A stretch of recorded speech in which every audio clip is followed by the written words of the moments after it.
When it comes to inspired messengers, there are quite a few that we are blessed with here at Ocean Unity. Bundle that with inspired leadership, patience, and fortitude, and you get today's speaker.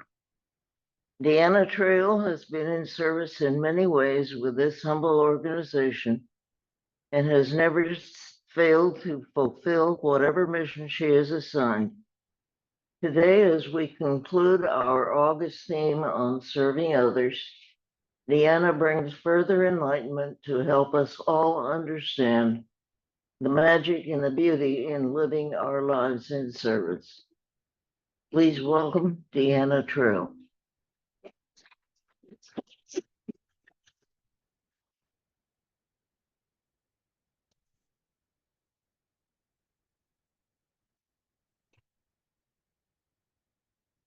You could just leave that there if you want.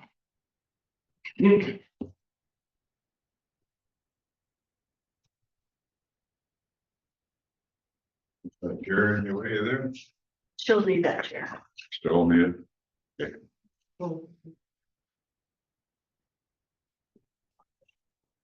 Well, it's the last day of August. We're almost into September. And I'm very pleased to be with you today. I'm going to refer back to some of the statements by some of the speakers earlier this month, and I have some thoughts of my own. You know, we've talked about a lot of ways that we can help other people and what it means to do that. But a question that keeps bothering me is, why do we do it? Why do we go out of our way to help other people? Why do we go out of our way to help animals? So I pondered on that for a while. So why do we help other people? Why do we go to amazing lengths for our pets? Or our backyard bees? Or our backyard birds? We go out of our way to protect lost cats and lost dogs. We reach out to people in distress halfway around the world. We reach out even to whales and global birds. And we do it seriously and we do it often. So why do we do that? One of the things that you learn, and Laura can attest to this, about speaking to a group or attempting to make a sale to an individual, is to tell them what's in it for me. What do I get out of it? If you're the buyer, what do you get out of this transaction? How can you benefit? The answer almost always is the means to motivate the person or persons you're dealing with. So within the context of what's in it for me, why might I help someone else? I could only think of two reasons under that question. The first is if you have a spouse or a partner or a family member at home, they're close to you physically, and you probably want to get along with them to keep peace in the household. The second reason is if you have more money than you need, giving money is a way of showing up that looks really great for the optics. In politics, maybe you've heard that word recently, optics. You look good to others. And maybe that motivates you. And maybe you believe that it impresses others that you want to impress as well. But I don't believe that's most of us. I believe we are bigger than the optics, that we are inherently good. And that goes closer to the why we help other people. I believe I am inherently good, and I believe each of you are inherently good, and I believe each of you that is hearing my voice today is also inherently good. And so is the guy with the dog at the corner with a cardboard sign who may not have a regular home. And so is that man-child bent on destruction with a weapon. And so are those tribal members on the Mongolian steppes that I'm never going to meet in this lifetime.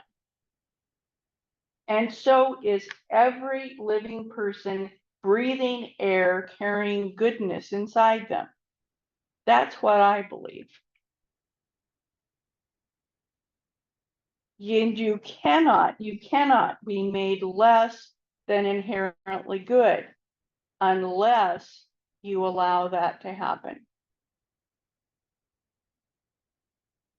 Now, it's my belief that my belief isn't just mine. This idea that we are good. I know many of you in this room and hearing my voice hold the belief that inherent goodness is in mankind. In fact, it's a core belief of the unity movement. We talk about it every week. Right here. We put it on our walls. Right here. We show it in our song lyrics and we sing it out. Right here. From our core of goodness, we give. Because we simply must do that. We simply must. And as we grow spiritually, as we grow in the way of the great teachers like Jesus, we give to others because we accept and we understand that we are all just one. Just one. And we are more alike than we are different. We could list volumes of the ways that we're alike. And we always have been. And as a species, we probably always will be. You know, reflecting back on what we know about Jesus, he was very non-selective about the people he helped. I think non-selective is a contemporary word. Basically, I don't think he was random about who he helped, but I think that people he encountered, regardless of their status or their race, or even if they were of his same historical faith, he helped. He helped a leper who was the furthest outcast from his society that was possible. He helped people who were poor and desperately sick. And he helped people that were young and he helped people that were old. He just helped. Sometimes people begged for his help and sometimes he just helped. Sometimes he helped multitudes and sometimes he helped individuals. So what does that mean for us? That's a tough model to follow. So that requires that we have to see the homeless, that they aren't invisible. We have to see the isolated. We have to see the people that are lonely. We have to see the guy with road rage. And we have to see the divine spark that's in those people. Not the ones that are easy, but the whole non-selective group. And what we do in our thinking and our actions for that wide group of people that are different from us reveals what our true mettle is. It's easy to help somebody who's like us.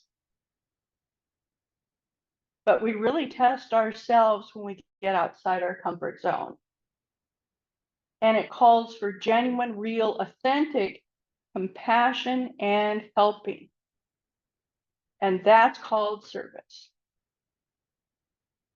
When the first book of the Bible says, paraphrasing slightly, God created humankind in the likeness of God. What slice of humankind does Genesis refer to? The folks in the Middle East who became the Israelites, the Jews, the blue-eyed, blonde northern people, the dark-eyed, dark-skinned folks, the tall ones that could play for the NBA, the short ones. Well, a lot of well-meaning, well-educated leaders, some of them in our churches, will be glad to help you answer that question. They expect you to hear what they have to say. And it is what they believe for their agendas. And you can feed on it all day and all night for as long as you want. And you know what I'm talking about. And yet I believe it is far less complicated. In fact, I believe it's simple. God created humankind to be inherently like God, not on the outside. God created humankind to be inherently like God on the inside. And that's why we give to others and we care about other forms of life. That's why we find ourselves willing to be in service to others. It's actually the good in us peeking out. In unity, if you notice, we affirm a lot that we carry the seed of divinity within us. This candle was lit this morning to remind us of that. This candle was lit to remind us not only of ourselves, but of all the people that we encounter, wherever they are. I believe that that divine spark, when we come into this world through our bio mom and bio dad, that divine spark travels with us throughout our life and leaves with us when we drop our fleshly bodies. That is the part of the divine spark. I believe that the seed of divinity is in me, and I really, really believe it's in you too. And here's the part that's magic. It's all part of divine order. As we become conscious of our great inner self, that seed of divinity, or this flame, grows and grows and grows. We learn the connection of all of us as brothers and sisters sharing divine DNA, divine DNA. We learn we cannot trash our world as we are connected to all life on it. For we are one. We learn we are stewards of our great surroundings. In this modern age of blessings, where we can seemingly get every answer, every fact, every tidbit of information we desire off of the internet, we are learning just how much we have yet to learn, especially about our natural world. Some wise human said, we know more about space than we do about our oceans. We're still learning about life in the Amazon. And we're learning about how intricate the biowebs are of life here on this planet. We do know that if we let our kelp forests die, ocean communities die.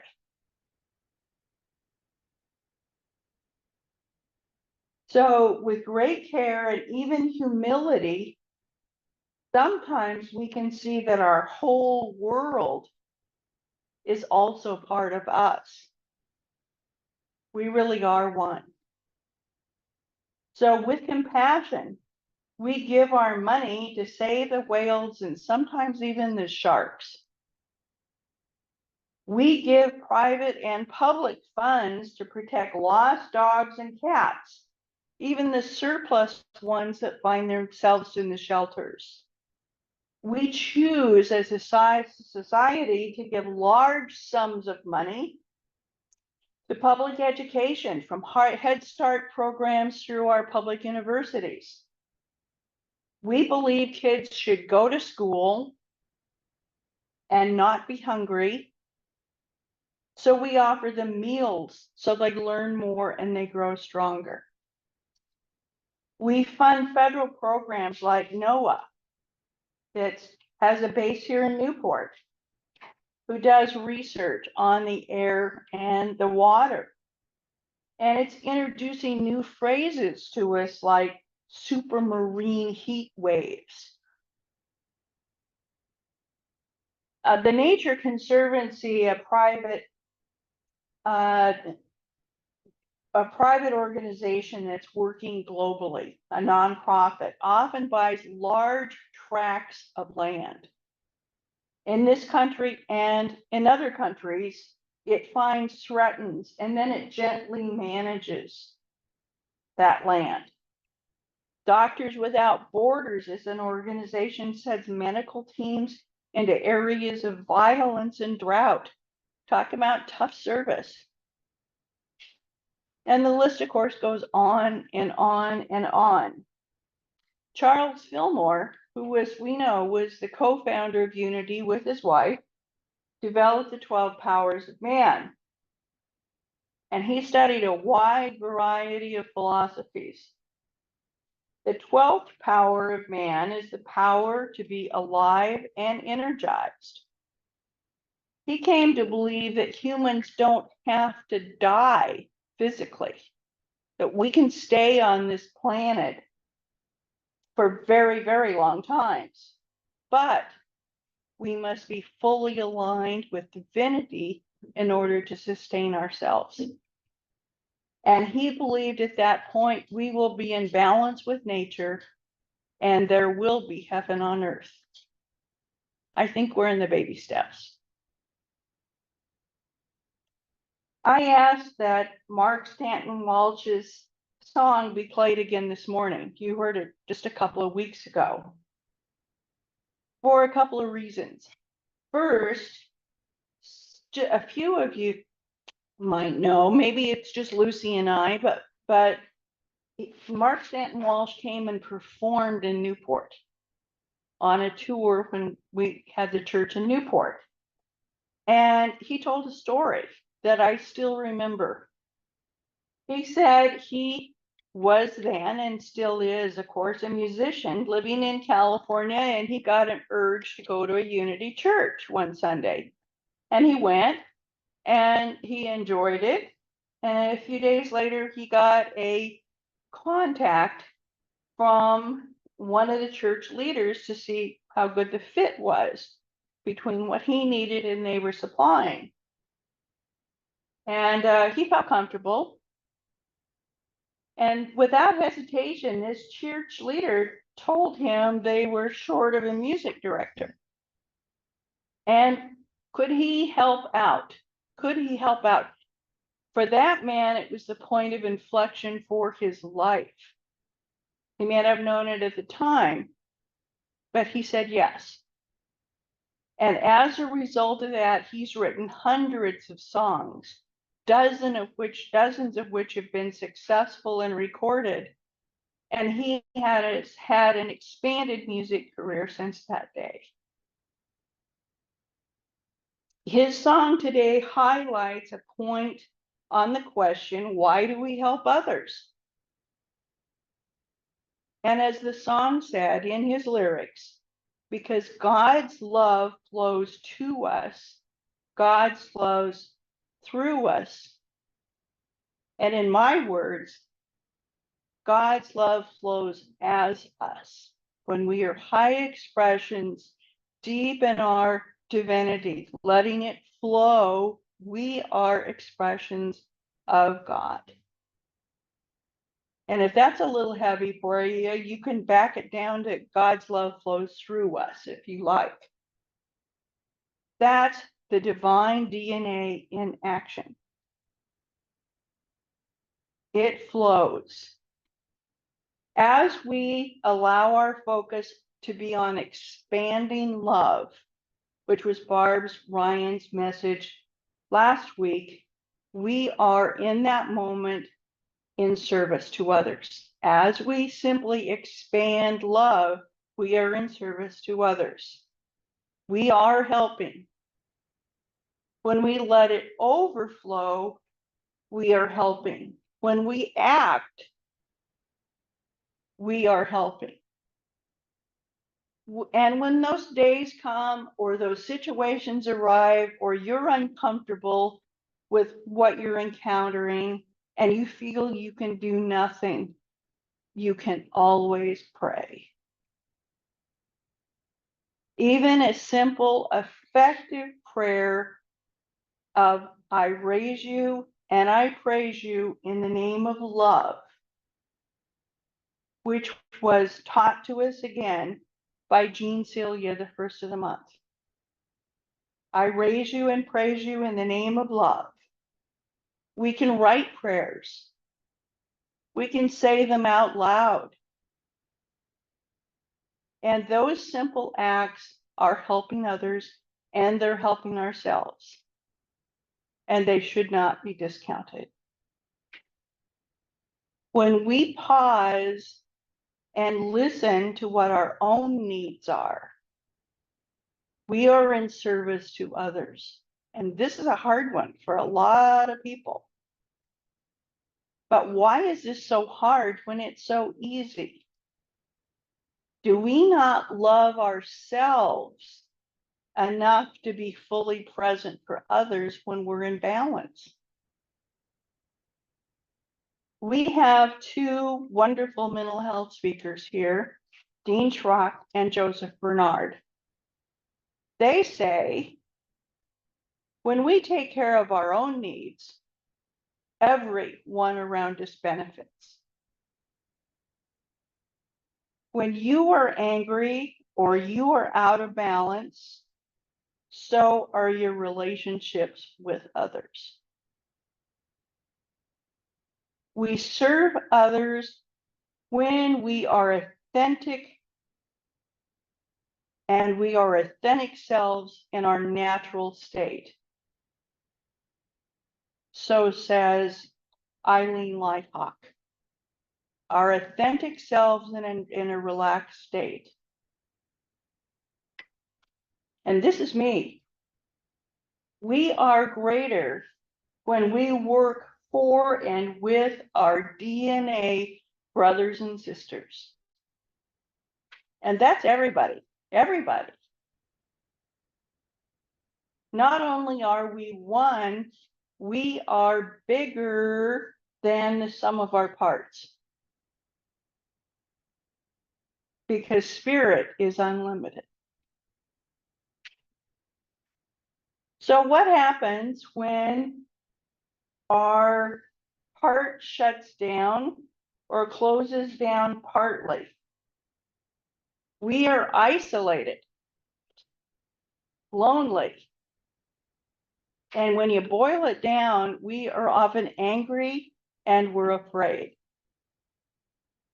We are riding solo in a naturally connected world.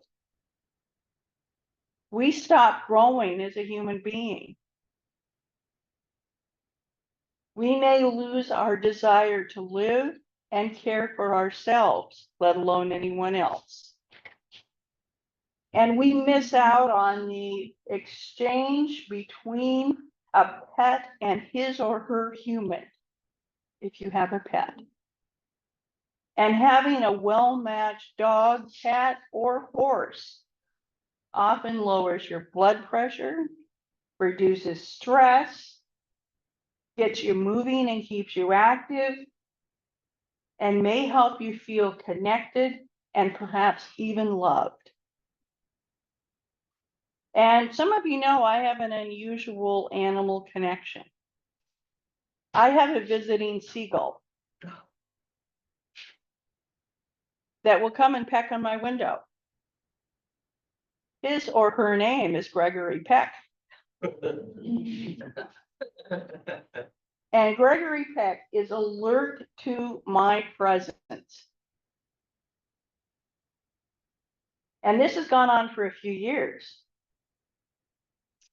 So after having some food set out, the bird takes off, but he or she comes back and checks up on me every few days. In fact, there'll be a flyby on the lower level to see if I can be seen through the windows. And then a flyby on the second floor to see if I can be seen through the windows. And this happens regularly. It's entertaining for me and it's satisfying for Gregory Peck. And if I don't see the bird in every 4 or 5 days, then I'm feeling the absence. So it doesn't have to be normal relationships that give you that sense of connection with someone outside yourself. And helping others is an antidote for depression, an antidote. Some of you remember Reverend Marie Martin when we were in Newport. And she told the story of a man who called the crisis line in his town with suicidal thoughts. And the woman taking the call listened intently to what he had to say and then asked him if there was anything he could do to help anyone else in that moment. He opened his door and looked up and down his hallway, and all the doors were closed. And then he noticed something. There was a little pile of torn up waste paper left in a corner. And he went and got a broom and a pan and he cleaned it up. And just that simple act shifted his thoughts from destruction to hope. So even if it's small things, it can make a difference.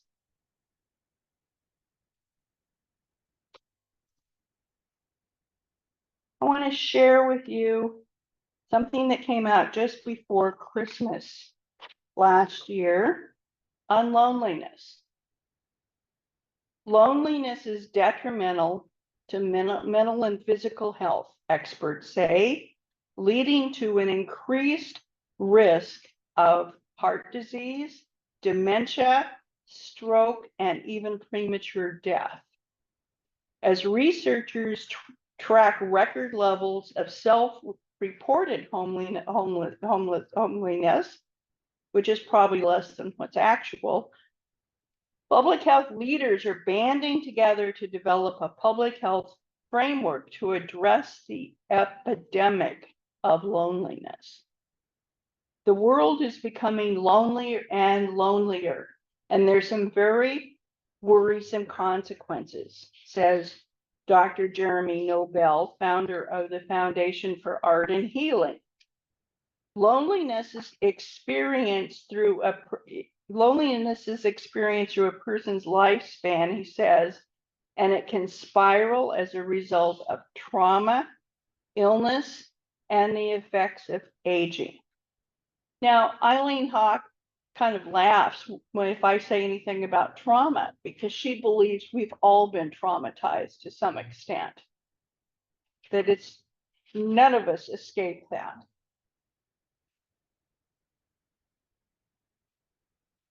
It can be exacerbated by technology taking the place of human interaction, which helps explain why young people report the highest rates of loneliness. The U.S. Surgeon's Advisory Report found that loneliness increases, and this will interest all of us, loneliness increases the risk of premature death by 26%, and isolation by 29%.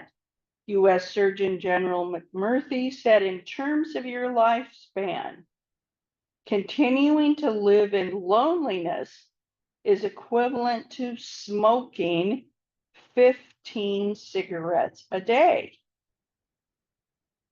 Let's see, if a pack of cigarettes is 20 cigarettes, that's a lot of cigarettes. Loneliness is a real thing. So if we are in service, there's some things we can do. Make the phone call, drop by and see somebody, send a note, invite somebody to go and do something. And if you're feeling lonely, find something to shift you from that negative thought to that positive thought. And maybe making that phone call to somebody else is going to be helpful.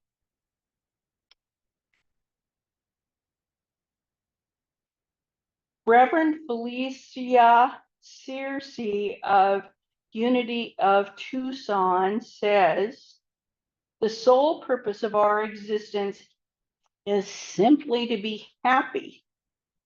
Anybody have a problem with that? And we will never know the true joy of living until we freely share our gifts, our time, and ourselves. Our gifts, our time, and ourselves. So if you are drawn to support humans in some way, do it. Answer the call. Find a way to say yes. Write the check. Volunteer. If you are drawn to support birds, fish, lost animals, whales, or sharks, do it. Freely giving requires our gifts, our time, ourselves to be given with joy. Joy. So give in happiness. Give happy money. You can write happy faces on your bills. And if you pay it automatically, have happy faces in your mind when you look at your bank statement. When you put that piece of plastic in to charge it, see it have a big happy face going forward on it. So don't resent paying things, give it some happiness. And if you're connected in giving service to something, give the connection of yourself to it. Don't just apply FaceTime where you're just showing up. Actually get engaged in the process. Give of yourself.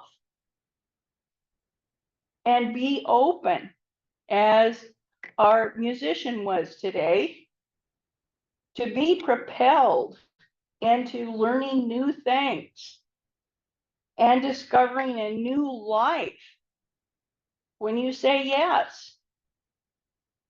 When spirit knocks on the door to your heart and you say yes, don't expect your life to be the same. Expect it to be different. Expect it to be expanded. Expect love to begin to flow through you. And don't be surprised when you find it. So please, please keep expanding the divine love in your life and start looking for it. And why do I ask you to do this? Because we need you to do this.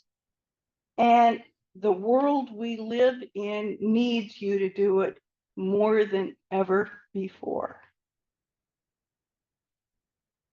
Thank you for the opportunity to share this with you today.